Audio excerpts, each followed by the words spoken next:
বাবা দিবসের ওয়ালে আমার ও বাবার কোনো ছবি নেই।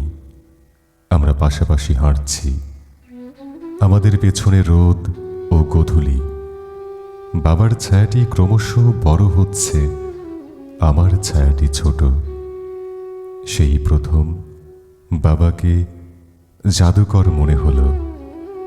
এরপর ক্রমে ক্রমে প্রতিদিন তার জাদু সিক্ত হাতে উঠে আসতো মধুমাস, রস ভরা ইক্ষু ফল, পদ্মার ইলিশ, ঝাঁকের কই। বাবাকে প্রতিদিন জাদুকর মনে হতো।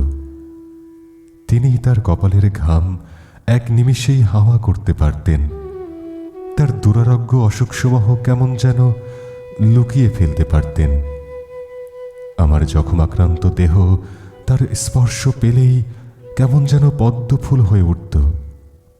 আমাদের হাঁটাহাঁটির বিকেল ফুরয়।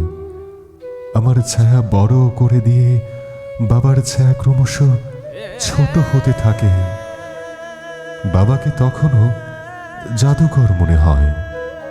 ঘুমের জাদু দেখাতে গিয়ে বাবা আর কোনো দিনও জেগে ওঠেনি। এ তোমার কেমন জাদু বাবা? বাবাকে আজও জাদুকর মনে হয়।